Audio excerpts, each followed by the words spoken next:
Bueno, buenas noches a todas las compañeras.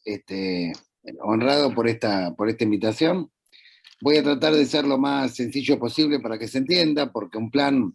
puede ser elaborado en términos burocráticos, porque hay que cumplir con la ley, o puede ser elaborado en base a un diagnóstico que proviene de la calle. Este es el segundo caso de este plan bienal. Proviene de la experiencia recorrida de un sinnúmero de organizaciones que luchan contra la trata y contra toda forma de explotación laboral,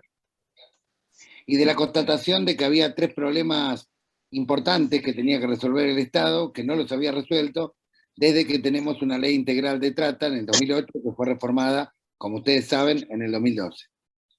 El primer problema es que el Estado cada año era más eficiente para rescatar víctimas, pero seguía siendo profundamente ineficiente para garantizar restitución de derechos. Es decir, desde el 2008 a la fecha se han rescatado más de 19.000 víctimas, tanto de explotación sexual como de explotación laboral, pero solamente el 20% logró acceder de alguna manera a una reinserción laboral, a una reconstrucción de su proyecto de vida. ¿Y esto por qué? Porque la oferta del Estado en materia de vivienda, en materia de empleo, era sumamente precaria y encima, digamos, había una descoordinación profunda entre los estados provinciales y el Estado nacional.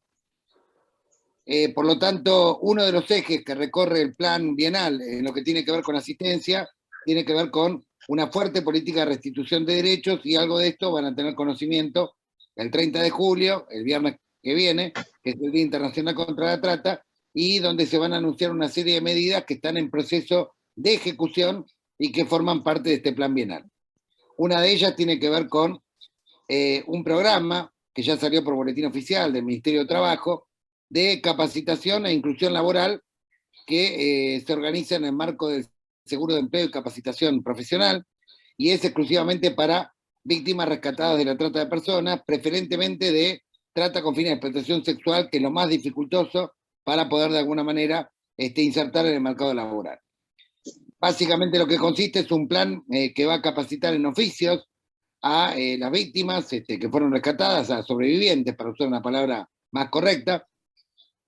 en oficios de acuerdo a sus capacidades, sus habilidades y, por supuesto, sus deseos. Durante esos meses de capacitación, el Ministerio de Trabajo le va a pagar una beca equivalente al salario mínimo vital y móvil. No es mucho, pero es el doble que lo que reciben ahora con el potencial trabajo. Y al final de ese proceso de capacitación está el compromiso taxativo de que el Ministerio tiene que proveer una inclusión laboral efectiva en el ámbito del Estado Nacional o en el ámbito de empresas privadas que tengan acuerdo con el Estado Nacional y que promuevan de alguna manera promoción de derechos. También se está trabajando esto a escala provincial. Por ejemplo, el gobernador de Catamarca acaba de presentar un proyecto de ley en el día de ayer, todavía no ha tomado estado público, recién va a tomar estado público la semana que viene, mediante el cual genera un cupo de reinserción laboral para víctimas de trata en el ámbito privado. Y todas las empresas que contraten víctimas de trata, por supuesto resguardando la confidencialidad y los datos, etcétera, etcétera, van a tener un descuento del 50% de ingresos brutos, facilidades crediticias y becas para pasantías. También el municipio de San Miguel de Tucumán ya tiene una ordenanza que está por votar en el transcurso del mes de agosto, que es un cupo de reinserción laboral en el ámbito municipal. Bueno, estos tres programas, el programa nacional, iniciativas provinciales o iniciativas municipales, por supuesto que el año que viene van a tener un fuerte efecto contagio, y nosotros aspiramos de alguna manera a que sea algo natural la inmediata preocupación del Estado por garantizar la efectiva reinserción laboral para las personas que son sobrevivientes del delito de trata de personas. El segundo programa que se va a anunciar tiene que ver con un estatuto especial de acceso a la vivienda, una cuestión que por supuesto no se garantizaba ni mínimamente para el caso de las víctimas, salvo en el primer periodo, las primeras semanas, que estaban en algún refugio en el marco de la oficina de rescate, pero luego cuando comenzaban a, de alguna manera, ser acompañadas por los puntos focales, no había ningún programa de acceso concreto a la vivienda. Este Estatuto Especial de la Vivienda, ya se va a firmar el convenio entre el Ministerio de Desarrollo y Hábitat y el Comité, y luego se lo va a refrendar durante el mes de agosto en el Consejo Federal de la Vivienda, y consiste en un acceso a la vivienda bajo tres modalidades. La primera de las modalidades tiene que ver con construcción de módulos habitacionales para aquellos sobrevivientes de delito de trata, que tengan algún terreno. Ustedes dirán, ¿quién tiene algún terreno? Bueno, sí, una gran cantidad de víctimas de trata laboral, sobre todo en el ámbito rural, tienen terreno, ¿sí? Viven en condiciones hacinadas o viven en lugares muy precarios, pero hay algún terreno. Esto es una constatación objetiva. Y por otro lado, en las provincias es bastante común, Santiago del Estero, Formosa, Chaco, también a veces Tucumán o San Luis, la construcción de módulos habitacionales, que básicamente es la estructura de una primer vivienda que después se puede ir ampliando.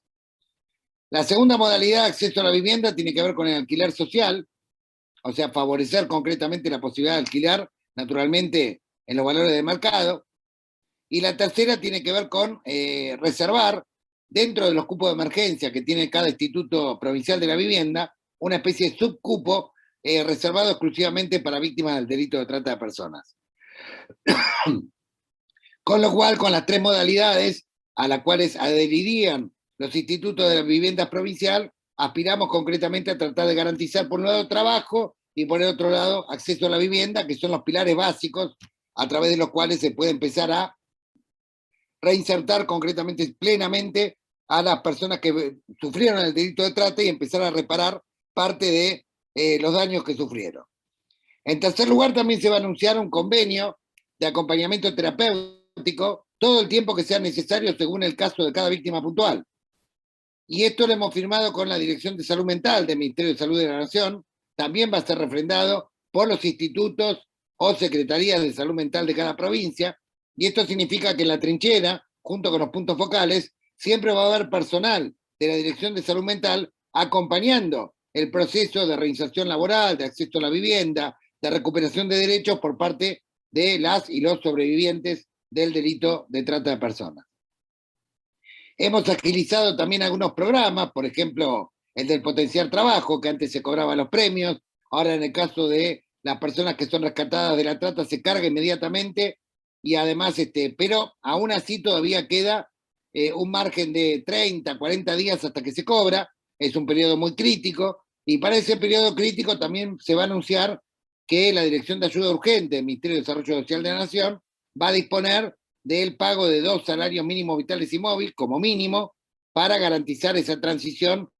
entre el alta y el cobro del potencial trabajo. También se ha aumentado el subsidio de protección social, que tiene que ver con un subsidio especial que otorga Renatre a las personas que fueron víctimas de explotación laboral,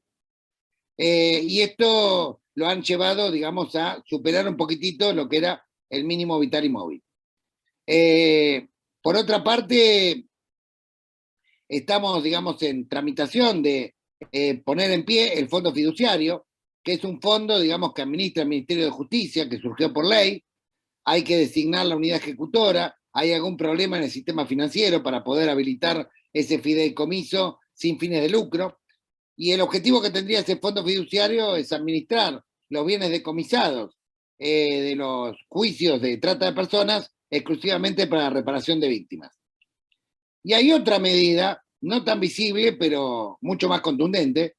que tiene que ver con un acuerdo que hicimos con la Corte Suprema de Justicia, que ya lo empezamos a ejecutar y que años atrás era común,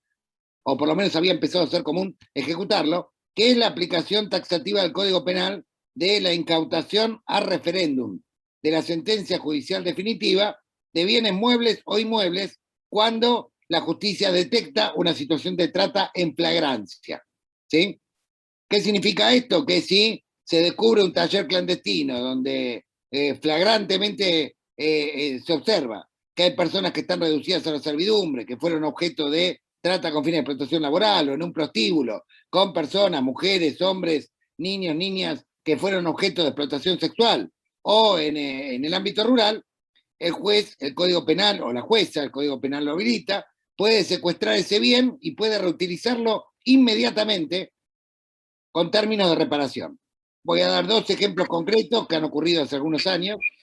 Hay un centro demostrativo de indumentaria en la ciudad de Buenos Aires,